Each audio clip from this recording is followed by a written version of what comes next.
Hello, brothers and sisters. How are you doing? I'm hoping that you had a wonderful day. If you're here in the Salt Lake area, we've had a few days of snow and it gets cold, especially when you walk in it like I do. Today, we are going to be working in First Nephi, the first chapter of the Book of Mormon, and it's going to be exciting. There's a lot of information to be had here. Just in this opening one, it could take up a long time. Real quick, I want to open up my Book of Mormon on my phone because today, as I read, I did a lot of notes for it. And just in the first 4 verses, there is a lot of information we need to cover. So let's get started. I'm going to go ahead and skip the opening, even though that is a translation. And we'll see several things like this in the future. One thing I do want to point out is at the bottom of it, you'll see where it says, "This is according to the account of Nephi," or in other words, I, Nephi, wrote this record. Now, that's significant because he's actually saying it's him. All right, let's begin. First, the name Nephi. Where does it come from? It's actually Egyptian. Now, there's a gentleman at BYU by the name of Matt Bowen. I one time sent him a letter. This was, 25 years ago, I think it was. Oh yeah, 20 years ago. So, and I had seen an article he had written in Insight magazine. It's where I learned a lot of stuff about the scriptures. And it said that the name Nephi, which originally was spelt NFR. Now, that's interesting. It's Egyptian, but it means goodly. Now, I was curious because the prophet Joseph Smith said the word Mormon means more good. The little end, mon, M-O-N, or in Egypt it was M-H-N, because remember, in ancient Egypt, like most of your ancient languages, there was no vowels. So I asked him, what's the difference between them? And let me pull this over real quick. He said, in English and Egyptian, as in most languages, there are ways of expression good. In Egyptian, there are several words that express various ideas that might be translated good. In English, including the words Nephi, and then he says N, MNH. Of these, I guess that's Mormon, is Nephi is by far the most common and is usually used in describe appearance of quality. Mon, which is from Mormon, it was MNH, not MHN, my mistake, is a much more fluid word expressing the idea of good as in excellence and splendid. Mon could be the Egyptian word that Joseph Smith identified as Mon. However, it is quite possible that Joseph Smith is offering something other than the actual etymological explanation of Mormon. His explanation of the more element has a contraction of more seems to suggest that the prophet is offering a somewhat tongue-in-cheek meaning for the name. Whatever the case, we may allow for the possibility of multiple meanings of folk meaning for Mormon, as we must for many ancient names. Therefore, we don't rule out more good as a possibility explanation, neither do we rule out the other possibilities. And then he goes into my name, which is Celtic, and it means handsome or comely birth. So, anyways, so one thing I like here is Nephi starts off by saying he was born of goodly parents. Now, here in verse 1, actually verse 1, 2, and 3, it's believed that Nephi actually wrote this one when he was much older. I posted this on several Facebook posts about my little discovery of this, and people are arguing over how old Nephi was. Well, to be honest, we don't know. There is no indication of how old Nephi was when he started recording this, or how old he was at the time of King Zedekiah. He could have been a teenager. He could have been a young adult. We honestly don't know. It's I'll just say it's speculation. We don't have anything definitive except for some people's beliefs. Now, some things that's going on here. Where is it? Now, he points out here that he was taught in the learning of his father. Now, if you look further down in chapter 2, in verse 2, he explains what that is. He says, "I make a record in the language of my father, which consists of the learning of the Jews and the language of the Egyptians." Now, something that's interesting is we look at the character sheet that is believed to be the characters brought from the brass plates or the gold plates that Joseph Smith translated. Well, a lot of study has gone into the language. Reformed Egyptian, while there is no current language written like that, a lot of study has gone into it, and many people believe that it is the original Egyptian writing was Demotic Egyptian, or it may have been heretic, is what some other people say. I lean towards Demotic because as you study Egyptian writings, and I've studied a little but not much. I want to study more because we can learn so much about the language Demotic. And you look at some of the characters, and some of them look similar to a point, and it's quite fascinating. And the fact that it's still a hieroglyphical language, that's really a lot of it's compound. So he'll look at like one character, and it will be several words, kind of like just plain old hieroglyphics, which took up a lot of room to write. These were smaller, they're more compact and easier to read. So that's what, in my opinion, that's what Reformed Egyptian came from, is the Demotic language.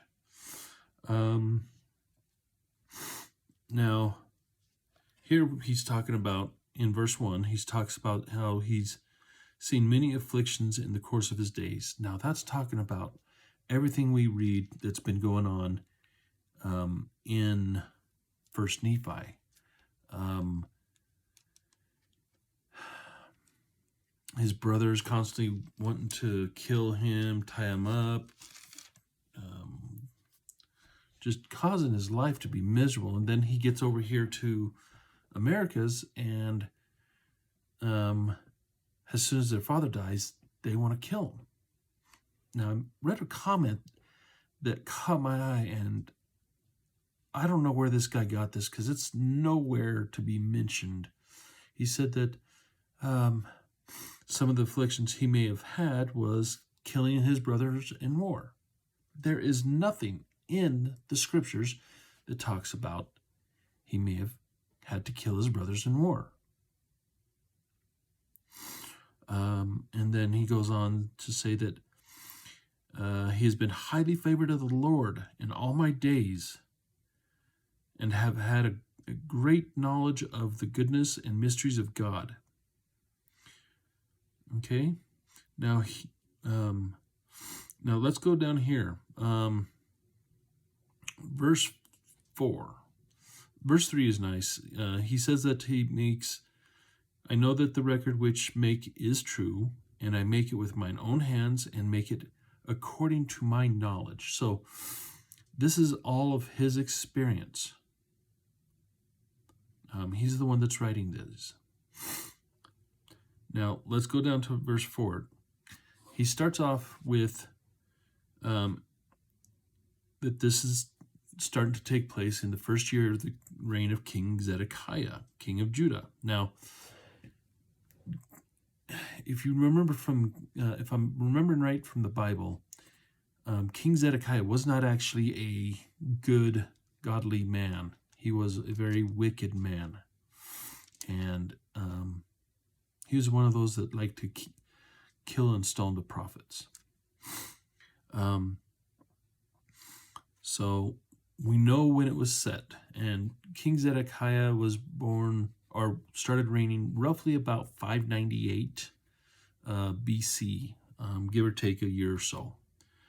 Now, Lehi, Nephi's father, he had, you see here in verse 4, that Lehi dwelt in Jerusalem his whole life.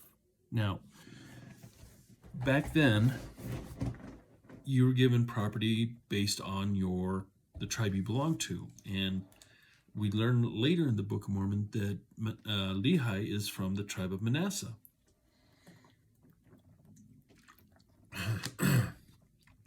And so his family's inheritance would not have been at Jerusalem, but he had two residencies. This is what was popular. I think Hugh Nibley pointed this out, that Lehi had a property in where the Manassites lived, and because of his trade, he was able to live in around Jerusalem. Now, we don't know exactly what he did, but in order to be able to have the learning of the Jews and the language of the Egyptians, it's highly speculative. And I would say, by looking at Nephi's name, he was probably a trader.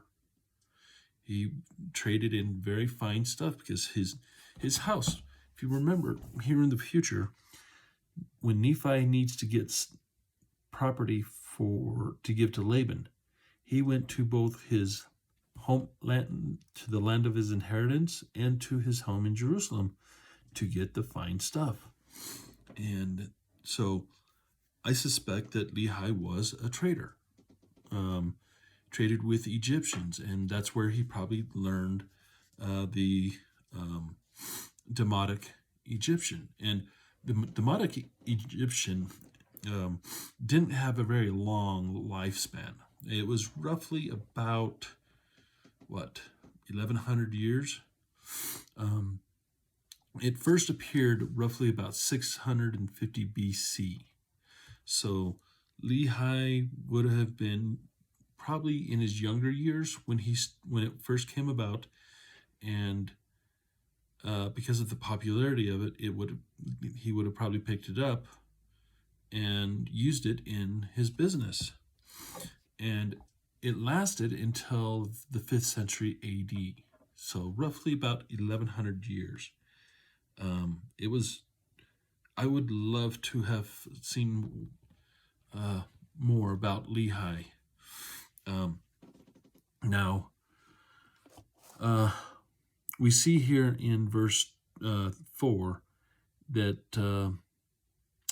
in that same year there was lots of prophets. Now, I was listening to a podcast this morning and it listed all the prophets that were alive at the time of Lehi, and there were several of them. It's amazing. But there's one that caught my interest the most. Let me see if I can find him.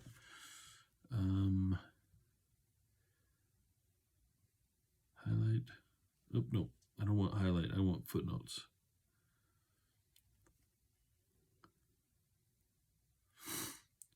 Where is it?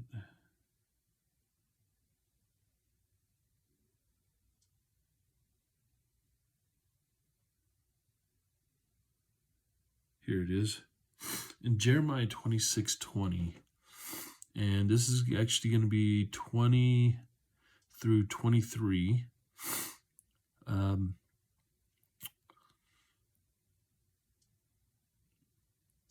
It says, "And there was also a man that prophesied in the name of the Lord, Urijah, the son of Shemaiah, of Kirjath-jearim, who prophesied against this city," meaning Jerusalem, "and against this land, according to all the words of Jeremiah.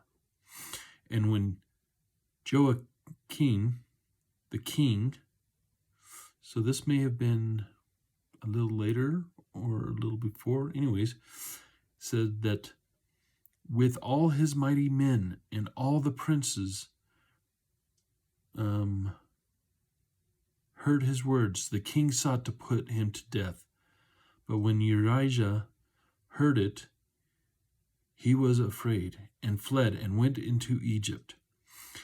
And Joachim, the king, sent men into Egypt, namely Elnathan, the son of Achbor, and certain men with him into Egypt.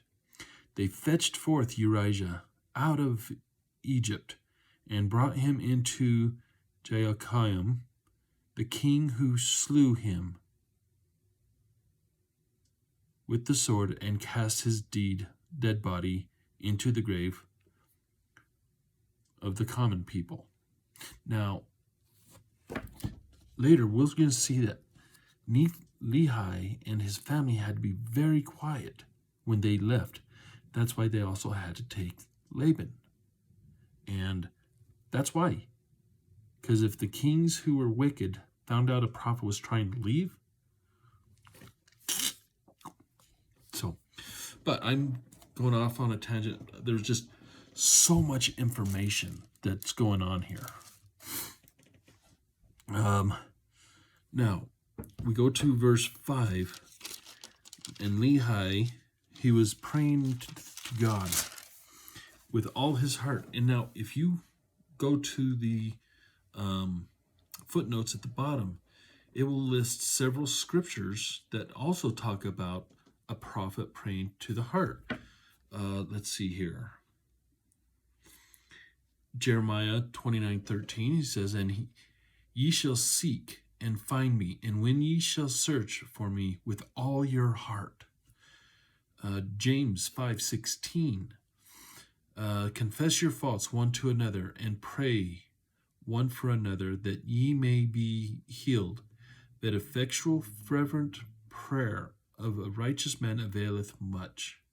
This is a heartfelt prayer, not one that you memorize. God doesn't like the pre-established prayers, except for in certain places like sacrament.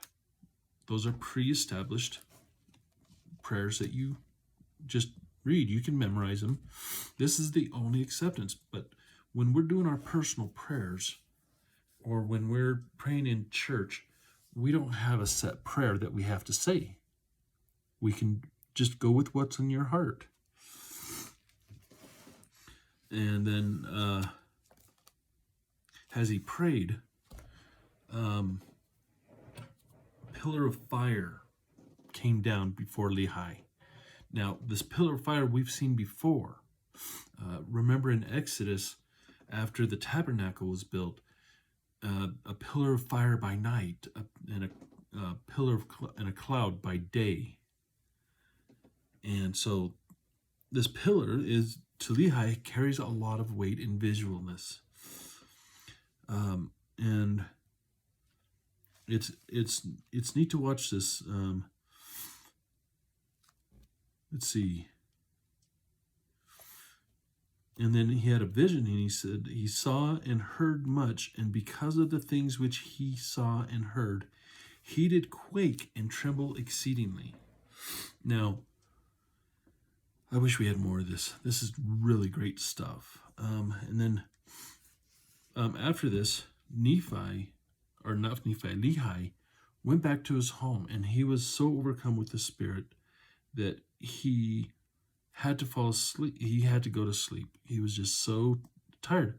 And if you've ever had a point where you've had a personal revelation or an angelic visitation, you notice that your strength is less than, because it drains you very much. We actually see this in modern times with the prophet Joseph Smith, and in his first vision. There's actually 2 times that I remember this now. The first vision, after Joseph Smith was done communicating with God the Father and Jesus Christ. Remember, he says he was down on the ground for a long time until he got his strength. We see the same thing happen to Moses. We see later in when the prophet Joseph Smith and Oliver Cowdery had the vision of I think it was the 3 degrees of glory. Oliver Cowdery, after this, was pale-skinned. He looked like he was going to pass out because it was so intense. Prophet Joseph Smith said that Brother Cowdery is not used to this as I am. So as you have more visions and revelations, your spirit becomes more and more used to it. Your body becomes more and more used to it. And eventually you'll be like the prophet Joseph Smith or Moses. Remember, by the time Moses had finished receiving everything he did from God, he was a spiritual giant. And he could do so much. Now, let's continue carrying over. Now, because he's exhausted, he goes home and he collapses. And then while he's sleeping, he's carried away in a vision. And this vision is very beautiful. It's I try and imagine painting like these. And so far, I haven't seen anyone who's actually made a painting like this, but it would be wonderful. We read it here. It says, he was carried away in a vision, even that he saw the heavens open up, and he thought he saw God sitting upon his throne, surrounded with numberless concourses of angels in the attitude of singing and praising their God. Now, we've seen prophets and apostles also have visions of God on his throne. Stephen, in the New Testament, in the book of Acts, Stephen, before he was stoned to death, had a vision. He saw God sitting on his throne with Christ sitting on the right hand of God. So God showing himself to his children isn't something new. People deny it, but it happens. And it's a special witness. Number 9 says, and it came to pass that he saw one descending out of the midst of heaven, and he beheld that his luster was above that of the sun at noonday. Now, if you remember, in the Joseph Smith first vision, after Satan had attacked him and was released, he saw a pillar of light coming down him that was brighter than the noonday sun. This we've seen this many times used in the scriptures, and it's beautiful. And then he also sees 12 other people come down, 12 other men, but their luster was that of the stars in the heaven. And let's see, and it says in the first one, meaning Jesus Christ or Yahweh, Jehovah, there's many names for him, came and stood before him and bade him to read a book. And it came to pass that he read, and he was filled with the Spirit of the Lord. Now, in this book was all the sins and abominations of Jerusalem. How do we know? His next words. He read, saying, Woe, woe unto Jerusalem, for I have seen thy abomination, and yea, and many things did my father read concerning Jerusalem, that it should be destroyed, and the inhabitants thereof, many should perish by the sword, and many should be carried away captive into Babylon. Now, we can look into 2 Kings, 2 Chronicles, we can look in Jeremiah. All of them were saying the same thing, that Jerusalem was going to be destroyed. This is an intense description of what was going on at the time of Nephi's life. And as detailed as this is, people still believe that Joseph Smith made this up. He was he was super intelligent. He was like this religious genius. And Joseph Smith, I know I got in a little debate with a lady. I believe Joseph Smith became a very highly intelligent man. But to write the Book of Mormon, as complex it is, especially this spot, because we see this happening in several spots in the scriptures. Joseph Smith never read the Bible all the way through. It just wasn't him. He loved God. He wanted to serve God to the best of his ability. But when he received the gold plates, he was not a very intelligent man. He was uneducated. Remember, God teaches us line upon line, precept upon precept. That's what Isaiah tells us. So, but this is a detail that is just amazing. And to me, there's no way that Joseph Smith could have written this.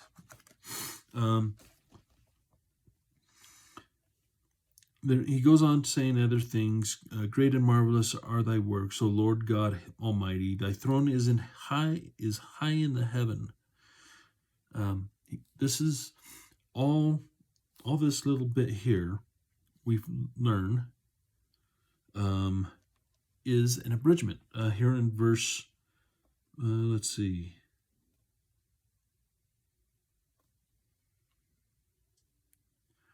In verse 17, starting in verse 16 actually. And I, Nephi, do not make a full account of the things which my father hath written, for he hath written many things which he saw in visions and in dreams, and he also hath written many things which he prophesied and spake unto his children, of which I shall not make a full account. Now, that means the book of Lehi that we had here, verse 17. Here's the kicker. But I shall make an account of my proceedings in my days. Behold, I make an abridgment of the record of my father upon the plates which I have made with mine own hands. Wherefore, after I have abridged the record of my father, then I will make an account of mine own life. Wow! That's mind-blowing. It wasn't the full book of Lehi. It was an abridgment. Something so small, but was able to get the full message of the book. So that means somewhere with all the records that exist, there exists a pure, undefiled copy of the book of Lehi, the full book. How wonderful would it be to be able to get our hands on that and see what's being taught? I mean, it's really amazing. I mean, if you think about it, the Book of Mormon itself is an abridgment of the people of Nephi, Lamanites, and Jaredites. But it gets the main point across. Now, when we're reading this, think to yourselves about why do you think the Lord had inspired Nephi to write these things, or Mormon to include these things? That's an important thing to remember. We got to ask ourselves, we got to be more aware of what's being said, why is it being said, and how does it relate to us today? Now we continue reading that in verse 19 says, "And it came to pass that the Jews did mock him because of the things which he testified of them, for he truly testified of their wickedness and their abominations." Here in verse 20, definitely down here in verse 19 at the end. This is a good one. "And also the things which he read in the book manifested plainly of the coming of a Messiah, and also the redemption of the world." Now, I don't know what point the Jews quit believing in a Redeemer for sins first and stick to the Redeemer of them from captivity. I don't know when they started changing that, but it's sad because there is no greater captor. There is no greater enemy that we need to be delivered from than that of our sins. And having a Redeemer come down and redeem us from our sins first, to me that speaks more volumes than if someone to come free us from a oppressor. And then here, Nephi says, about halfway down, he says, "Behold, I, Nephi, will show unto you that the tender mercies of the Lord are over all those whom he hath chosen, because of their faith, to make them mighty even unto the power of deliverance." So here we just undercovered so much information, and I hope I didn't cause your brains to go overload. But there was just so much that as I was reading this today, I was just like, wow, this is some cool stuff. And I think we need to study more. As we come to the knowledge of this, remember, we are under condemnation for our poor use of the Book of Mormon. We still are. That has never been lifted. And I think as the scholastic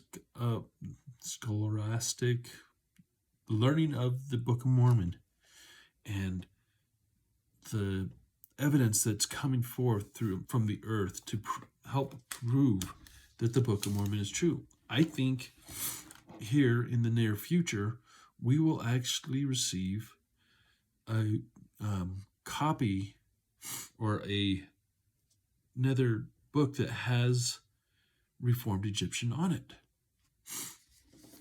and that will prove it. To me, I don't need archaeological evidence. I don't need scientific evidence. To me, when I read this, it's the testimony of the Holy Spirit telling me that it's true that makes it true. There is no evidence on earth that can tell me that it's not. God himself is witness to me that this is true. So, tomorrow is going to be chapter 2. Tomorrow will be Friday. Yes, the end of the week. So, you guys have a wonderful evening. Remember that I love you, and I pray for you, and I hope that you guys have a chance to really deep down into the scriptures. I'm going to give you a couple links in my footnotes. This is unusual. There's a couple podcasts I think that you guys may enjoy. One of my good friends, his name's Jeff Case. He has a new podcast where he breaks down the, I think it's like the top 20 Christian songs of the week. And he does such a great job. It kind of reminds me of many of the old-fashioned shows you hear on the radio when he does it. And I highly recommend it. I will put that in the notes. Another one that really is going to help us open our eyes to the Book of Mormon it's called For Our Day. It's a podcast that's put out by the Joseph Smith Foundation. And it is probably one of the most amazing podcasts on the Book of Mormon that I have ever come across in my life. And that's saying a lot. So those are the two podcasts, and I will try to remember to put those in the descriptions. I listen to all my podcasts on Spotify now.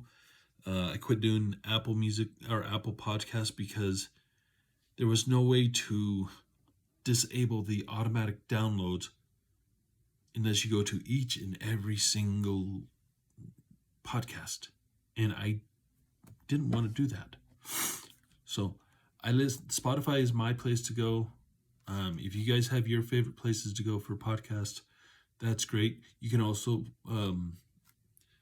I know that you can also find 4 Our Days on YouTube. I'll give you a link to that as well.